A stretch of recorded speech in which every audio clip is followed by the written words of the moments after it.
나눔을 해주셔서 감사하고요. 제가 오늘 실은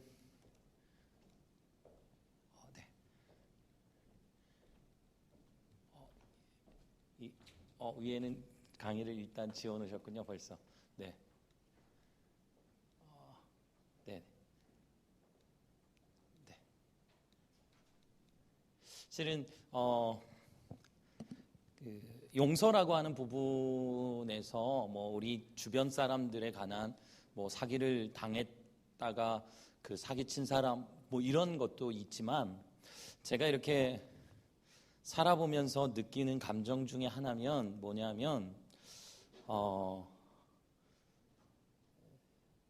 우리 부부의 관계가 좋지 않은 상태에서 실은 이제 바깥에서 생활을 하게 되잖아요. 우리 남자들 직장을 가거나 그러잖아요. 그럼 이제 직장 생활을 하거나 그러면 늘 내 안에 어떤 생각이냐, 불안한 거죠. 예를 들면 저희 아들이 아까 여기 나와서 아들 자랑하면 뭐라 그랬는데, 저희 딸도 아주 좋은 대학을 다니고 있고 저희 아들도 아주 좋은 대학을 다니고 있어요. 근데 저희 아들이 중학교 고등학교 다닐 때는 저희 아들의 몸무게가 얼만큼 됐는지 아세요? 저희 아들 몸무게가 128kg. 그래서 중학교 고등학교 때 몸무게예요. 그래서 군대를 안 갔습니다. 안 가고 공익근무요원을 해야 되는 이유가 몸무게 때문이었습니다. 지금은 저희 아들 몸무게가 78kg. 완전히 뺐죠. 지금 매일 이렇게 운동도 하고 지금도 열심히 하는데, 근데 저희 아들이 중학교 고등학교를 다닐 때 어떤 일이 있었냐면, 저희가 아까 여러분들에게 소개한 것처럼 제가 일산에 살다가 경상도로 이사를 갔다가 거기서 저희 아들이 일산에서 태어났고 일산에서 5살까지 살았어요. 그랬다가 경상도를 갔다가 이제 초등학교를 졸업하고 중학생이 돼서 양평이라고 하는 곳으로 이사를 왔어요. 저희 아들이 학교를 갔는데 아이가 이렇게 경상도 말로 얘기하는 거죠. 제가 일산에 살다가 경상도를 갔더니 다 사람들이 대화를 하는데 싸우는 것 같고 욕하는 것 같은 거죠. 여러분 경상도 분 계시면 좀 그런 느낌을 좀 느끼실 수 있잖아요. 저도 일산 경기도에만 살다가 그쪽 가서 보니까 잘 알아듣지도 못하겠고 말이 거칠고, 근데 이제 거기서 이제 조금 지내다가 우리 아들도 그 억양과 사투리를 다 배워가지고 학교를 가서 우리 아들이 아까 몇 킬로요? 128kg 이런데 어떤 여자애들 이제 반 친구들한테 그 경상도 말로 이렇게 한 거예요. 애들이 다 쫄아. 그래가지고 학교 폭력 이런 거 애들이 신고를 들어가는 거예요. 얘가 나한테 욕했다, 등치는 이만한 게. 그래서 이렇게 학교에 불려가기도 하고 그런 일들이 꽤 있었어요. 근데 늘 이런 거죠. 아들이랑 내가 사이가 좋지 않아요. 그러면 아이가 짜증을 내고 학교를 가요. 학교를 가면 내가 이렇게 출근을 했다가도 제 머릿속에 누구 생각만 날 거예요? 아들이 지금 얘가 오늘 기분 나쁘게 학교를 갔는데 짜증을 내고 화를 내고 나갔단 말이죠. 그러면 내가 회사에 가서 일을 하는 데 있어서도 매번 머리는 거기가 있는 거죠. 머리는 거기가 있는 거예요. 그리고 어디서 이상한 전화가 오면 불안한 거예요. 혹시 이놈이 사고 친 거 아니야? 그러니까 제 머리와 제 삶 속에 내가 일을 하면서도 늘 불안한 정서가 내 안에 있는 거예요. 근데 이런 불안한 정서가 대부분 어디서부터 우리 안에 제일 큰 영향을 주냐면 가족이에요. 아버지 엄마가 싸웠다? 그럼 그 아이는 학교에 가서 내내 어떤 생각하겠어요? 불안한 거죠.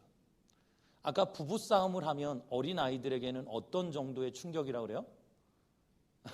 마치 전쟁을 하는 것과 같은 충격을 아이들이 받는다는 거죠.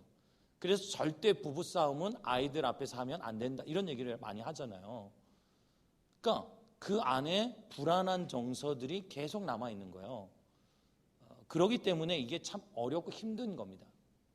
그래서 용서라고 하는 것 강의와 이런 책들을 읽어보면 용서는 그 사람을 위해서 하라고 얘기하지 않아요. 용서는 나를 위해서 해라. 이렇게 얘기를 가장 많이 하거든요. 그건 왜냐하면 내 안에 늘 불안한 거거든요. 그러니까 이제 모든 그 전반부 강의 끝부분에 제가 하나를 놓치고 얘기하지 못한 부분이 있었는데 시간이 좀 지나서 거기에 보면 사랑하지 않는 자 유죄 이런 책이 있어요. 그러니까 사람들을 사랑해야 된다는 거죠. 사랑하지 않으면 그 사람 죄인이라는 거예요. 거기에 이런 내용이 담겨져 있습니다. 어떤 내용이 담겨져 있냐면 부모님이 계셨는데 아버지, 엄마, 딸 이 세 명이서 행복하게 살았던 거예요. 그런데 아빠가 집을 나가셨다가 한참 있다 집에 들어오셨는데 누구를 데려왔냐면 새 엄마를 모시고 온 거예요. 지금 이런 얘기를 하면 말도 안 되고 그냥 이렇게 얘기할 거잖아요. 근데 제 세대 바로 윗세대에서는 이런 일들이 실은 많은 가정에서 있었어요. 그래서 새엄마, 둘째 엄마, 작은 엄마 이렇게 해서 불려지기도 했죠. 근데 그러면서 이 딸 마음 안에는 그런 아버지를 완전 증오하고 미워한 거죠. 그래서 이 아버지가 어떻게 하면 이 아버지에게 안갚음을 해줄 수 있을까? 그런 생각을 갖고 사는 거예요, 이 딸이.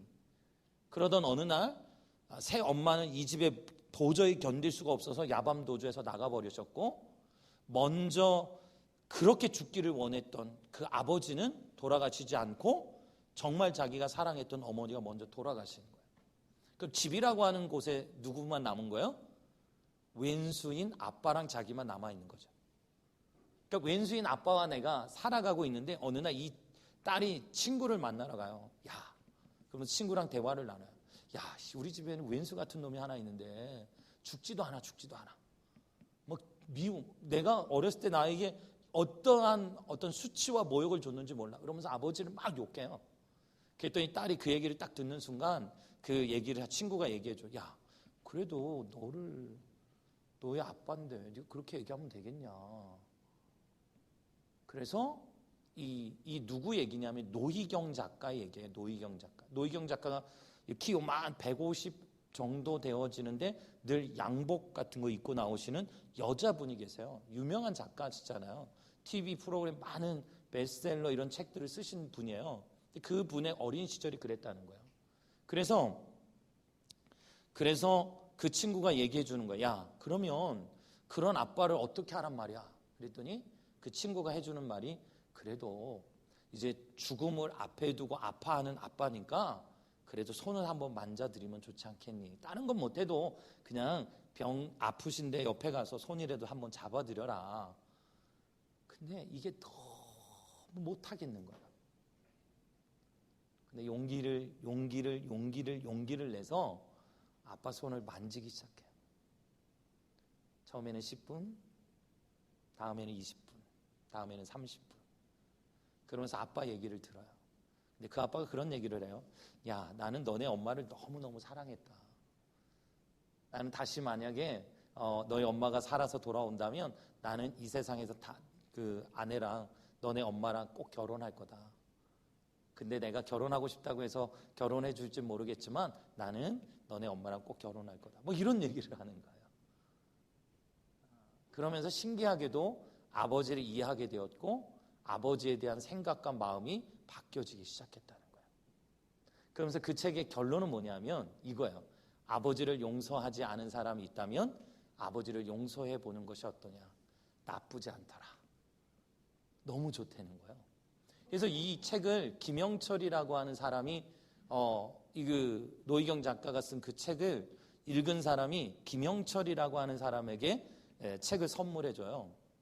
왜 그랬냐면 김영철이라고 하는 사람은 엄마 아빠가 이혼을 했고 김영철에게는 형이 있었는데 개그맨 말하는 거예요. 개그맨. 그 친구의 형이 있었는데 제가 울산에 있을 때 제가 그 김영철이 다녔던 그 초등학교에 가서 강의를 한 적이 있어요. 근데 이제 그 초등학교 때 김영철이가 이제 중학교에서 고등학교 넘어갈 때 엄마 아빠가 이혼을 했어요. 이혼을 하고 있으니까 그 형이 야 영철아 너 엄마 아빠 이혼하고 너무 힘들지? 그럼 너 뭐 먹고 싶은 거 뭐 없니? 그래서 이제 김영철이가 이제 뭐 예를 들면 치킨을 먹고 싶다고 얘기를 한 거죠. 그래서 이 김영철의 형이 그래? 그러면 이제 시내로 나가서 치킨을 사갖고 돌아오는 길에 사고가 나서 죽어요. 그러니까 김영철이에게 있어서 아빠 때문에 형도 죽고 우리 가정이 이렇게 망가졌다라고 하는 생각을 갖고 아버지에 대한 미움을 갖고 살아요. 근데 이 책을 읽고 나서 아버지를 용서해 봐야 되겠다라고 하는 생각을 가져요. 그리고 아버지를 군대 가기 전에 한 번 뵀던 그 아버지를 한 10년 거의 15년 넘게 보지 못했던 아버지를 만나러 갑니다. 근데 아버지를 만나고 났는데 아버지가 자기를 마치 기다리고 있었던 것 같은. 그래서 김영철이 무슨 얘기를 하냐면 아버지를 만나고 난 이후에 자기는 모든 것이 다 좋아졌다고 얘기해요. 아버지를 만나고 왔는데 모든 게 다 좋아졌다는 거예요. 이게 이해가 되시나요, 여러분? 아버지를 만나기 전에는 늘 증오와 미움과 원망과 불평이 자기 안에 가득하니까 늘 불안했던 거예요. 근데 그 아버지를 용서하고 그 아버지를 이해하고 나니까 자기의 마음 안에 평안이 오더라는 거예요. 그러면서 하는 얘기가 뭐냐면 이 땅에 혹시 내 말이 말도 안 돼라고 생각하는 사람들도 있을 것이고 아버지를 용서하지 않은 사람들도 있을 것이고 여전히 아버지를 미워하고 증오하는 가족 간에 완전히 원수가 되어진 삶 속에 살아가는 사람들이 있을 수 있습니다. 지금도 여전히 용서하지 못하는 사람들이 있을 수 있습니다. 그러나 한번 용서해 보는 것이 어떻겠습니까? 나쁘지 않습니다. 그리고 그것은 그 사람을 위해서가 아니라 나의 인생을 위해서 그런 얘기를 하는 거예요. 저도 여러분들이 가족 간의 원수로 살고 자녀와의 관계가 깨어져 있고 아내와 늘 불완전한 상태에 있다면 내 인생은 행복하지 않습니다. 돈을 많이 벌어도요, 성공을 해도요, 늘 불안합니다. 내가 돈을 많이 벌어도 자녀들과의 좋지 않으면 내 인생이 어느 날 하루아침에 무너져 내립니다. 내가 뭘 하고 뭘 위해서 살았지? 그래서 화해와 용서 우리에게 필요한 겁니다. 그리고 저와 여러분들이 이제 그래서 오늘 이 시간에는 여러분들에게 아버지가 가지고 있는 이 영적인 권세를 가지고 저와 여러분들이 화해하고 용서하고 축복을 흘려보낼 수 있는 그런 아버지가 됐으면 좋겠다라는 생각을 하면서 제가 빼놓지 않고 1주차에도 5주차에도 저에게 강의를 맡겨주면 저는 빼놓지 않고 하는 제 삶의 이야기 하나를 딱 해줘요. 저게 뭐냐면 산세베리아 이야기입니다. 제가 그래서 산세베리아 임이라고 불려집니다. 여러분들도 아마 이걸 딱 들으면 저는 저거를 제 인생을 바꿔놓은 바꿔놓은 사건이었습니다. 그리고 사람을 대하는 태도와 자세가 저 계기로 완전히 바뀌어졌습니다. 여러분에게도 그 사건 하나 소개해드리자면 이런 거요. 제가 예를 조금 드는 거예요. 실은 저 얘기는 우리 교회 장로님이 어느 날 주일날 이렇게 강대상에 산세베리아를 선물해 준 거가 실은 발단이 된 거예요. 여러분 교회의 장로님들이 산세베리아를 강대상에 있는데 양옆에 해놨다. 그러면 이 목회자들도 계시고 장로님 계시나요 혹시 여기? 장로님 혹시 계시면 손 한번. 장로님 계시는군요. 그 장로님이 저런 걸 이제 해놓은 거예요. 아들이 용돈을 줬는데 아들의 이름으로 산세베리아를 2개 큰 걸 사다 놓으신 거예요. 강대상 옆에. 그러니까 그리고 나서 장로님은 교회 오면 기도를 먼저 할까요? 산세베리아 잘 크나를 확인할까요? 네, 장로님은 오자마자 늘 산세베리아 잘 크냐 안 크냐요. 그러니까 산세베리아를 갖다 놓는 순간부터 산세베리아가 잘 크냐 안 크냐는 목사님과 장로님과의 관계를 좌우하는 거예요. 엄청 중요한 거예요. 그러니까 제가 저희 교회도 이제 부목회자들이 있고 전사들도 있고 이랬는데 제가 이분들 보고 관리하시는 분도 계시고 이러는데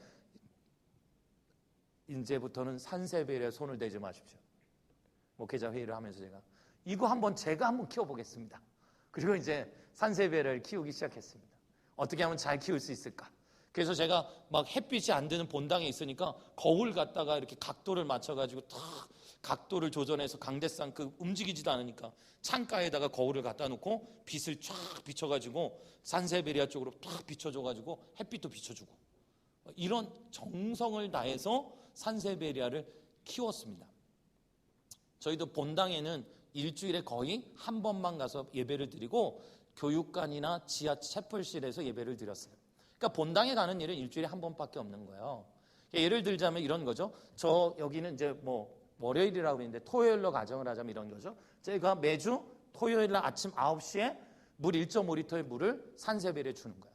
짜자자자 그러면서 사랑한다고 얘기해 주는 거죠. 잘 컸죠. 그 다음 주에도 토요일 날 아침 9시에 올라가서 물 1.5리터의 물을 주고 산세베리아를 보고 사랑한다라고 얘기해 줬습니다. 그 다음 주 토요일 날 또 9시에 올라가서 1.5리터의 물을 주고 사랑한다라고 얘기해 줬습니다. 제가 워낙 성실한 사람이거든요. 인정하지 않겠지만. 그리고 한 달이 되어지는 넷째 주 주일 토요일 날 제가 아침 9시에 본당에 올라가 봤습니다. 산세베리아가 어떻게 되어 있었을까요? 1번 시들어 있었다. 2번 꽃을 피웠을 것이다. 3번 죽어 있었을 것이다. 여러분 머릿속에 그냥 생각하는 대로 얘기하시면 됩니다. 1번 시들어 있었을 것이다 라고 생각하시는 분 손 들어보세요. 네. 네, 우리 손 들으신 건가요? 아니면 손 안 들으신 건가요? 네, 알겠습니다. 그럼 4분 손 드셨어요. 4분. 그러면 꽃을 피웠을 것 같다라고 생각하시는 분. 네. 네, 이렇게 긍정적 메시지를 갖고 계시는 분들. 네, 7분 손 드셨습니다. 아니면 죽었을 것이다라고 생각하시는 분 손. 우리 아버지 학교 옷 입으신 분들 강의를 열심히 기억을 다 하시는 것 같아. 산세베리아가 죽어 있었습니다. 그래서 제가 의자를 하나 갖다 놓고 산세베리아를 앞에 죽은 산세베리아를 이렇게 두고 생각을 했습니다. 1차적으로 무슨 생각했겠어요? 내일 장로님을 어떻게 보지? 장로님 어떻게 오지? 와, 큰일 났다 이거. 다시 사다 놔야 되나? 이런 생각을 하는 거죠. 근데 제가 산세베리아 죽은 그날 뭘 깨달았냐면 나는 산세베리아를 너무 사랑했다 이거야. 너무 사랑했는데 산세베리아 죽었다는 거예요. 이게 저에게 엄청난 충격적인 메시지였습니다. 사랑하면 저는 다 잘 되는 줄 알았습니다. 이게 제가 가지고 있었던 철학과도 같은 거예요. 난 사랑해. 그럼 됐지. 그럼 다 잘 될 거야. 근데 사랑했는데 죽었어요. 그래서 저는 그날부터 이렇게 생각을 바꿨습니다. 사랑해도 죽일 수 있구나. 대부분의 남자들은요, 아까 우리 여기 화성 이런 얘기 나오는데 금성 얘기 나오고 그런 얘기 나오는데 대부분 여러분 산세베리아를 죽인 남성들은 어떻게 할 것 같아요? 일반적으로 심리학적으로나 상담학적으로 보면 대부분의 남자들은요 화분을 뒤집어 엎습니다. 그리고 그 안에 뭐를 발견해요? 스티로폼을 발견하게 되죠.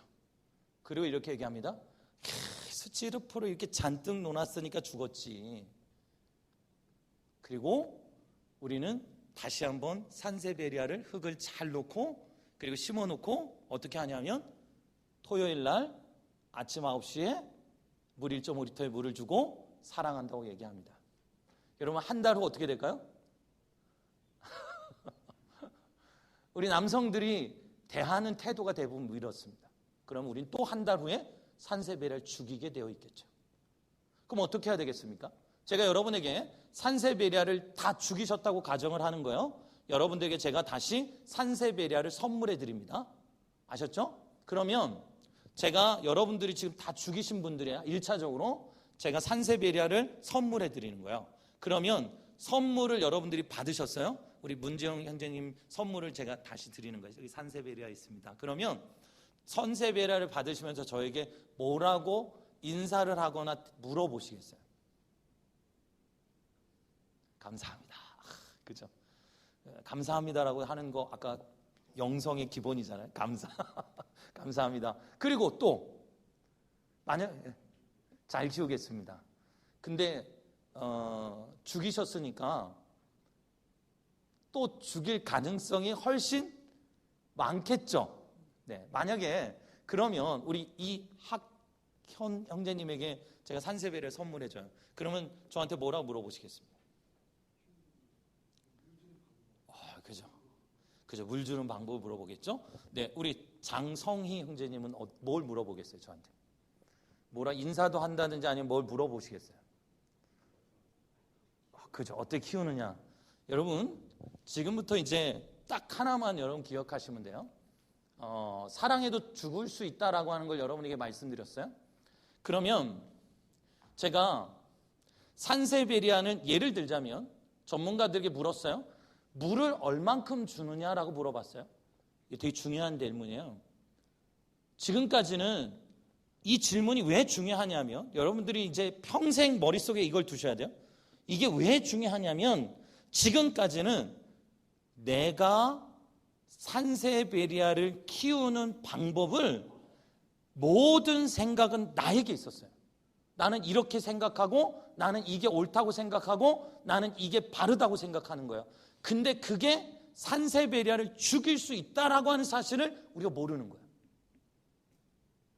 근데 아까 뭐라고 물어본다고요? 산세베리아를 어떻게 키워야 됩니까? 라고 하는 걸 질문했다라는 건 뭐냐면 방식과 방향이 바뀌어지는 거예요. 옛날에는 내가 이렇게 하면 얘가 잘 클 거야 라고 생각하는 생각의 방식이 나로부터 나왔다고요. 근데 이제부터 생각의 방식이 저기로부터 시작되는 거예요. 쟤는 뭘 필요로 할까? 쟤는 물을 얼만큼 줘야 될까? 이 생각을 전환하셔야 돼요. 여러분 산세베리아가 제가 사랑해도 죽인다고 했죠? 산세베리아는 물을 얼만큼 주면 되는지 아세요? 한 달에 한 번. 그럼 전 산세베리아를 몇 개 키울 수 있어요? 최소 4개를 키울 수 있는 힘을 갖고 있고 물을 갖고 있고 정성을 갖고 있고 힘을 갖고 있고 시간을 갖고 있는 거예요.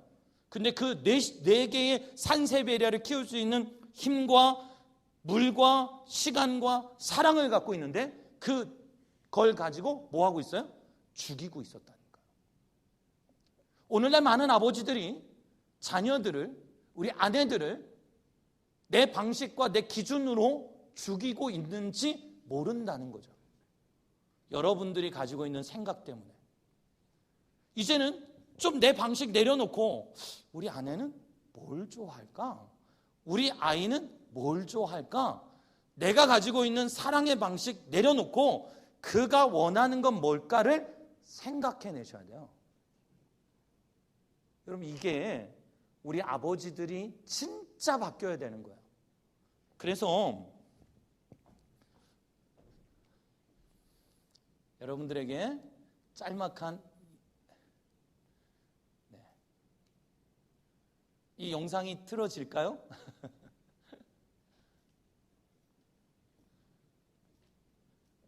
네, 잠깐만요.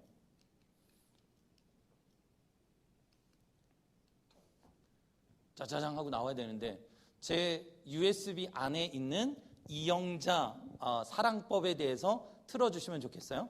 제가 그 사이에 설명을 좀 해볼게요. 이영자라고 하는 이 친구가 하는 TV 프로그램이에요. 어느 날 고등학교 학생 아이가 나왔어요.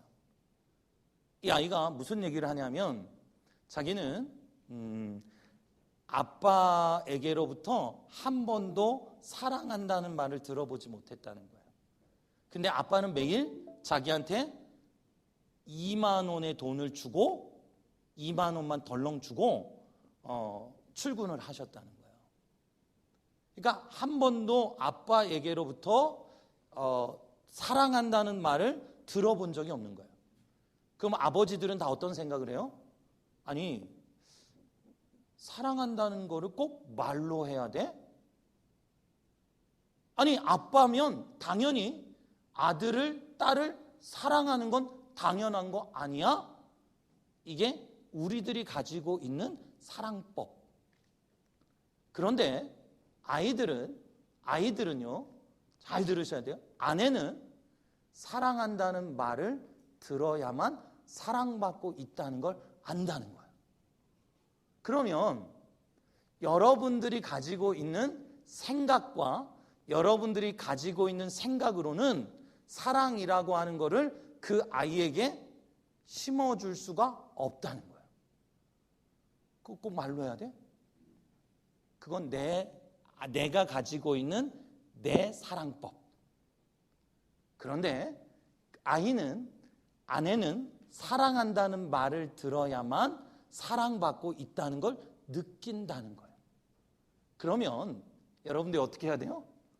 아니, 그게 말이 됩니까? 그게 내 논리로는 용납할 수가 없습니다. 아니, 사랑한다는 말을 그거 어떻게 간지럽게 어떻게 합니까? 나는 못합니다. 그러나 나는 사랑하고 있습니다. 근데 그 사랑의 방식이 그 아이에게 나는 사랑받지 못하고 있어 라고 느끼게 만들고 있다면 여러분 어떻게 하시겠습니까? 저는 여러분들이 가지고 있는 방식으로는 방식을 조금 내려놓는 훈련하셔야 돼요. 왜? 사랑을 모르거든요. 그러면 어떻게 해야 돼요? 그들이 원하는 사랑의 방식인 사랑한다는 말을 들을 때 사랑을 느낀다면 내가 그 아이에게 어떤 방식으로 그 아이가 원하는 방식으로 사랑을 해줘야 되겠죠. 사랑해 라고 말할 줄 아는 용기와 믿음이 우리 아버지들에게 그리고 남편들에게 필요한 거예요. 여러분 요거 하나만 정말 마음속에 꼭 가지셔야 돼요. 내 방식이 아니라 이제는 우리 아이가 뭘 원하는지 우리 아내가 뭘 원하는지에 대한 고민을 가져야 돼요. 그리고 또 하나는 여러분에게 이렇게 말씀드릴 수 있어요. 제가 가끔 아내하고 저하고의 관계 속에서 잘 이해가 안 되는 것 중에 하나가 뭐냐면 이게 아내들이 질문을 하면 복잡해지잖아요. 그죠? 여러분들도 다 그렇죠. 아내가 이렇게 뭔가 얘기하면 이렇게 얘기했다가는 이렇게 혼날 것 같고 이렇게 얘기했다가는 또 이렇게 혼날 것 같고 그러니까 남편들이 되게 어떤 선택을 해요? 동굴로 들어가죠. 동굴 속으로 쑥 들어가서 말을 안 해요. 그러면 아내들이 딱 얘기하죠. 내가 벽을 보고 얘기하는 것 같아. 이렇게 이제 그런 일들이 우리에게 그냥 두세요. 제가 네, 오케이 지금 하실 수 있나요? 네, 하실 수 있다고 합니다. 그리고 영상을 잠깐 보고 준비를 해주시면 제가 바로 보는 걸로 하겠습니다. 네, 플레이를 해주십시오. 그러면 우리 딸은 지금까지 가장 서운했던 것도 소리를 조금만 키워주실 수 있으면. 어릴 때 네. 서운했던 거는 그 엄마 아빠가 둘 다 맞벌이시고 그렇지. 9시, 10시에 이후에 오셔갖고 저는 할머니가 키우셨거든요. 근데 맨날 집에 오라고 했던 아빠는 집에 오면 없고 또 엄마도 없고 할머니는 또래처럼 막 그렇게 놀아주시지는 못하잖아요. 그렇지. 그래서 그때 많이 외롭고 힘들었구나. 지금은 다 이해하는데 그때만 생각하면 눈물이 나지? 네. 그때는 엄마 아빠가 너무 그리웠지. 네, 맞아요. 내가 필요할 때는 정작 없으셨으면서. 그래요. 오늘 한 번만 다 생각하고 다 터는 날이면 괜찮아. 울어도 돼. 진짜 그 외로움 다 딸은 견뎌냈는데 그래도. 그럼. 맨날 찾으면서 집에는 없고 집에는 항상 2만 원씩 막 두고 가셨거든요. 근데 전 돈이 필요했던 게 아니라 사랑이 엄마 아빠랑 놀러 가고 싶었던 건데 엄마 아빠는 집에 오라만 하면서 없고 진짜 좋아하나 생각을 해서 물어봤어요. 할머니한테 버리고 간 거냐고. 할머니한테 버리고 간 거냐고. 근데 말은 안 하시고 화만 내시면서 막 또 부시고 막 그러니까 던지고 그러니까 좀 그런 게 가장 서운했던 것 같아요. 딸한테는 충분한 아빠 엄마의 사랑이 많이 결핍이 돼 있었네요 보니까. 제가 살아보니까요. 제가 아빠보다 더 나이 많거든요. 훨씬. 많아요. 세상을 이기는 힘은요. 사랑 가장 많이 받는 애들이 가장 세상을 이길 수 있는 힘이 생겨요. 난 늘 방황했어요. 지금도. 우리 아버지도 한 번도 내 마음 알지? 사랑 표현하지 않으면 나를 낳았다고 해서 저 사람은 날 사랑한다고 안다고 생각하죠? 아니요. 표현해줘야 돼요. 알려줘야 돼요. 아버지가 그렇게 못하면 엄마라도 번역해줘야 돼요. 아버지는 너를 사랑하는 거란다. 나도 너를 사랑하는 거란다. 아버지도 안 해줬고 엄마도 안 해줬어요. 끝끝내 안 해줬어요. 내가 50이 됐는데도. 그래서 우리 세 딸은 우리끼리 똘똘 뭉쳐서 받지 못한 마음을 우리끼리 해요. 또 세상을, 나머지 세상을 또 살아가야 되니까. 그래서 우리는 또 사랑해서 남한테 그 사랑을 또 줘야 되니까. 뭐 교육상이고 뭐 필요 없어요. 무조건 자식은 사랑을 줘야 돼요. 그래야 세상을 나가서 이길 수 있는 힘이 생겨요. 살 수 있는 힘이 생겨요. 아끼면 뭐예요? 아버지 돈 벌으면 뭐예요? 내가 아버지가 사랑하는 거 못 느끼는데. 엄마가 옆에서 아무리 사랑하면 뭐예요? 아버지의 사랑을 번역해주지 않는데. 얘가 못 느끼는데. 이해가 느끼는 감정을 제가 느끼기 때문에 말씀드립니다. 저는 그것 때문에 50년을 방황했어요. 저는 그것만 얘기할게요. 네. 아버지는 바뀌어야 돼요. 진짜 저도 지금 얘기가 오니까 진짜 저도 울고 싶지만은 진짜 그렇게 생각하는지는 진짜로 여기 와서 진짜 저런 속내를 얘기해 본 적이 없어요. 뭐라고 뭐 말하고 뭐 그러면 변명 같은데 진짜 저렇게 느꼈으면 제가 진짜 잘못한 것 같고 참 어떻게 말을 해야 될지 모르겠는데 그렇죠. 너무 마음이 아프죠. 지금 19년 동안 딸을 키워왔는데 딸이 저렇게 힘들어하는 그것도 다른 사람이 아닌 나 때문에 저렇게 힘들어한다는 건 아빠 입장에서 굉장히 그럼요. 좀 받아들이기 힘들 텐데 무너지죠. 그래도 바뀌셔야 돼요. 왜냐면 앞으로 훨씬 더 오랫동안 함께 해야 되잖아요. 그러니까 방식을 조금 달리 하시고 마지막으로 아빠한테 손을 내민 거니까 오늘 계기로 해서 조금 달라지시면 그럼요. 그러면 우리 딸은 지금까지 가장 네, 서운했던 꺼주시고. 어, 네, 꺼주세요. 네. 여러분 보셨죠, 이제? 제가 설명하는 게 아니라 진짜로 저 아이는 우리는 막 이해가 안 되죠, 여러분. 아니, 아빠가 당연히 사랑하지. 근데 저 아이는 내가 사랑받고 있다는 걸 몰라요. 이게 여러분의 아이일 수도 있어요. 여러분의 자녀일 수도 있어요. 아니, 그걸 왜 몰라? 여러분의 머리로는 이해하지가 못하는 거예요. 근데 아이는 사랑해 라는 말을 들어야 사랑받고 있다는 걸 안다는 거예요. 그러니까 여러분의 방식으로는 사랑한다는 말을 그 창피하게 그런 거 어떻게 이게 내 사랑 방식이야? 그러면 그 사랑의 방식을 가지고는 그 아이를 사랑하지만 아픔을 줄 수 있다는 거예요. 우리가 사랑하는데 아픔을 줘요. 그게 아니라 사랑하니까 그럼 그 아이가 뭘 원하는 거예요? 사랑한다는 말을 듣고 싶은 거예요. 그러면 여러분들의 방식을 내려놓고 그 아이가 원하는 방식으로 사랑을 주는 훈련하는 거예요. 이 생각을 전환하셔야 되는 거예요. 그리고 오늘 아버지의 영성 중에 가장 중요하게 다루고자 하는 4가지가 있잖아요. 축복해 주는 거예요. 여러분, 저는 여러분들의 손이 축복의 손이 됐으면 좋겠어요. 사람들을 무섭게 하고 막 포악한 손이 아니라 사랑의 축복의 손. 그리고 하나님의 말씀을 훈육하고 가르친다라는 거잖아요. 여러분 말을 아이들이 들을까요? 여러분들의 말을 수용할까요? 여러분 어떻게 하면 아이들이 말을 들을까요, 여러분? 제가 왜 관계 얘기를 계속 하냐면 나랑 관계가 좋지 않으면 아빠가 아무리 옳은 말을 해도 안 듣습니다. 들을 택이 있어요? 안 듣죠. 아빠가 하는 말이 틀리지 않아요. 그런데 아이는 안 듣습니다. 왜? 관계가 안 좋으니까. 여러분, 관계가 안 좋으면 안 들립니다. 아무리 좋은 말을 해도.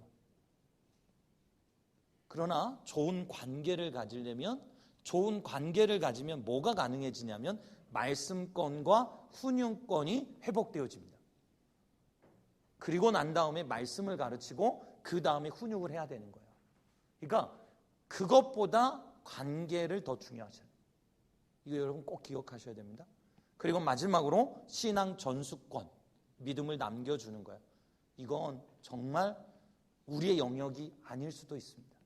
정말 하나님의 은혜, 하나님의 도우심이 있을 때 가능한 거죠. 부부간에도 어렵고요. 아이들하고의 관계도 요즘 시대를 보면서 제가 느끼는 건 와, 진짜 아이들에게 믿음을 심어준다? 이건 진짜 어려운 얘기예요. 전 여러분들이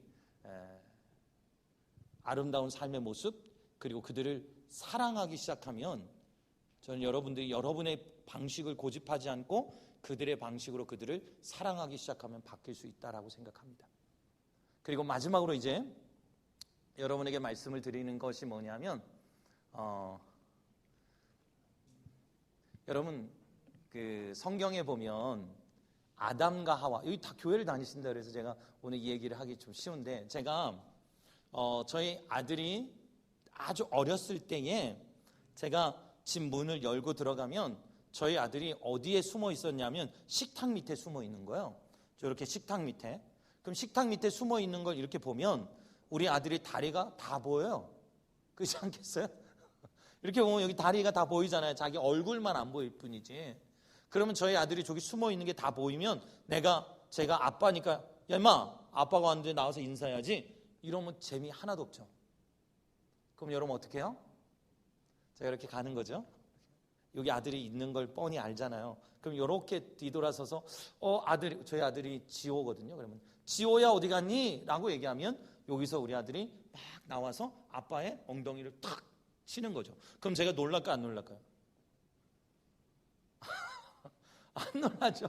당연한 거 아니에요. 그건 우리 아들 여기 나와서 나를 엉덩이를 만지거나 허리를 만질 걸 다 아는 거죠. 그러나 저는 이 세상에서 가장 놀라는 표정과 소리를 보여주는 거죠. 그래서 우리 아들이 저를 탁 만지는 순간 깜짝 놀랐다고. 그럼 우리 아들이 거기서 와 오늘도 대성공 이렇게 하는 거 아니에요? 다 그렇게 하잖아요. 여러분들도 다. 여러분 성경에 보면 아담과 하와가 있어요. 아담과 하와가 여러분 범죄를 해서 선악을 알게 하는 과실을 따먹어서 숨습니다. 나무 뒤에 숨죠. 나무 뒤에 이렇게. 근데 하나님께서 이렇게 얘기해요. 아담아 어디 있니? 여러분 하나님은 무소부지하시잖아요. 여기 아담이 숨어 있는 거 알까요? 모를까요? 알죠. 당연히 알죠. 근데 하나님이 신기해. 무소부지하시다는 분이 여기서 아담아 이렇게 불러요. 마치 아담이 어디 숨어 있는지 모르는 것처럼. 아담아, 하나님 이상하다. 나 같으면 여기 숨어 있으면 얼마나 멋있는 거예요. 뒤에 짠 나타나가지고 뒤통수를 한 대 팍 때리면서 요놈 내가 먹지 말랬지? 그 따먹으면 어떡해? 라고 하면 하나님이 대단히 멋있어 보일 것 같은 거죠. 근데 하나님이 여기서 이렇게 얘기하는 거죠. 아담아 어딨니? 마치 우리 아들이 여기 숨어 있는 걸 제가 뻔히 알지만 여기서 지호야 어딨니? 라고 하는 것과 똑같은 모습으로 하는 거죠. 왜 하나님께서는 무소부지하신데 여기서 아담아 부르셨을까요? 왜 아담아 부르셨을까요? 지금 제가 마치 우리 아들에게 뭐를 주는 거예요 지금? 아빠를 깜짝 놀래킬 만한 기회를 제가 주는 거죠. 내가 우리 아들이 숨어 있는 거 다 알아요.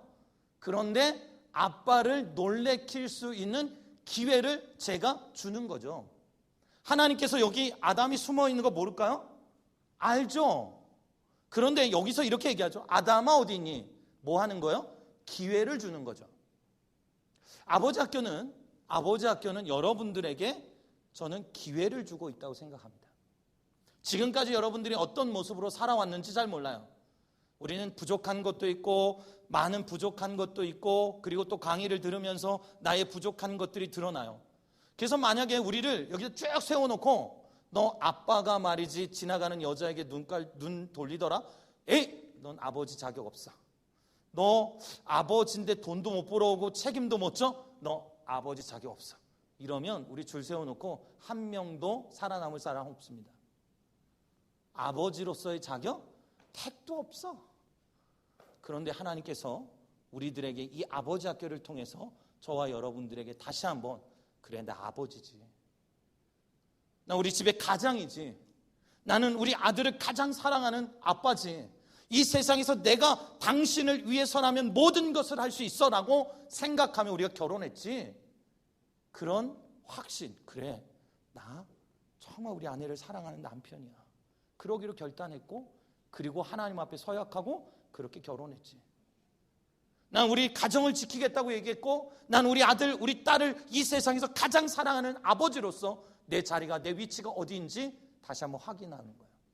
그래서 어쩌면 이 아버지 학교는 저와 여러분들에게 또다시 한번 제자리로 돌아오게 하는 여러분의 아버지의 그 자리를 조율하는 시간이에요. 그래서 여러분에게 다시 한번 아버지됨을 다시 아버지의 자리로 돌아오게 만들어주는 기회의 시간이에요. 더 나아가서 여러분들이 신앙과 믿음 또한 올바른 믿음의 길을 걸어가게 만들어주는 아버지로서의 신앙, 남편으로서의 믿음의 삶을 살아가게 만들어주는 자리로 돌아오게 만드는 시간인 거예요. 그래서 기도가 이렇게 중요한 거구나. 여러분, 성경에 사울 왕을 하나님께서 죽이셨대요. 여러분, 사울 왕 어떻게 돼서 죽었는지 아세요, 여러분? 다 교회 이런 얘기 제가 딴 데 가서 안 하는데 여기 다 교회 다니신다니까. 사울 왕, 여러분 어떻게 죽었는지 아세요? 목사님들도 계시고 다 아는데, 목사님 저 정도 다 합니다. 여러분, 사울은요, 자기가 칼 꽂아놓고 거기에 엎어 죽었습니다. 자살한 것처럼 보이죠? 근데요, 역대상의 말씀에 보면 뭐라고 나와 있냐면 하나님이 내가 그를 죽였다 이렇게 얘기해요. 왜 죽였을까요? 자살했는데 분명히 성경에 자살했다고 나오는데 하나님이 그 사람을 죽였대요. 왜 죽였다고 얘기하는지 아세요? 네가 친접한 여인에게 가서 도움을 구하고 네가 하나님에게 묻지 아니함으로 내가 너를 죽였다 이렇게. 하나님 앞에 기도하지 않으니까 죽이셨다는 거예요. 이게 그냥 눈으로 보여지는 히스토리는 사울이 죽은 거예요. 근데 영적인 흐름 안에서는 하나님이 사울을 죽인 거예요. 왜?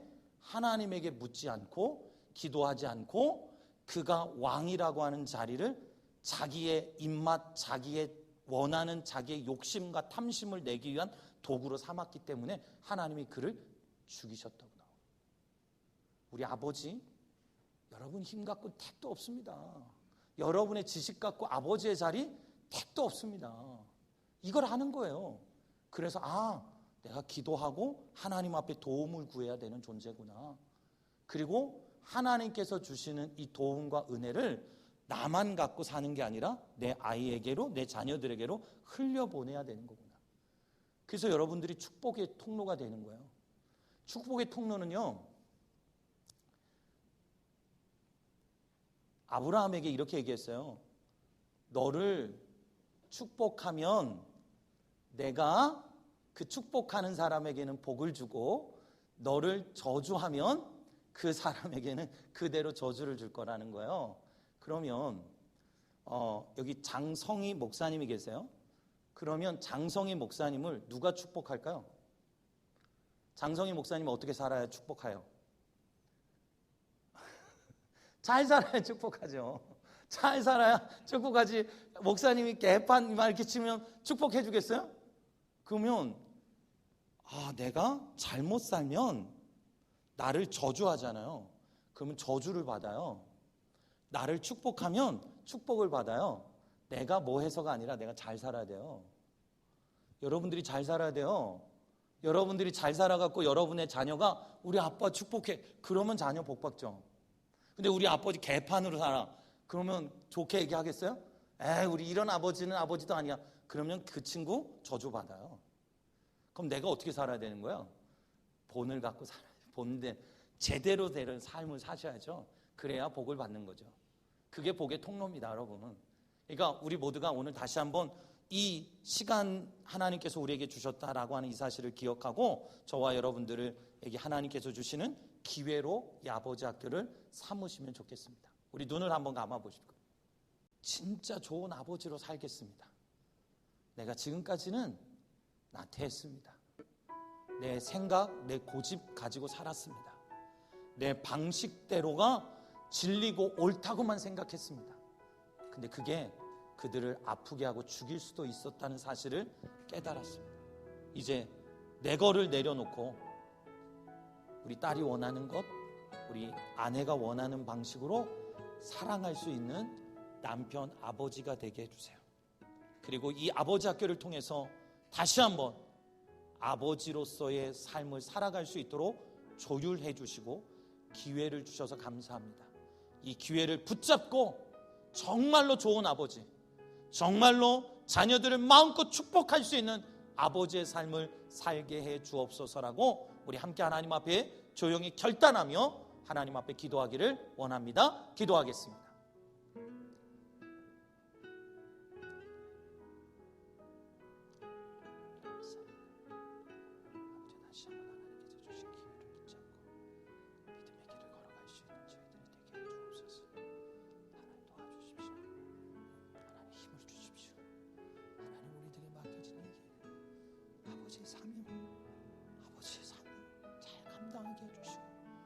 나의 이기적인 욕심, 나의 이기적인 마음, 우리 아들이 아픔을 좋다고 용서해 주시고 이제 다시 한번 선한 결단과 믿음으로 나가게 해주옵소서.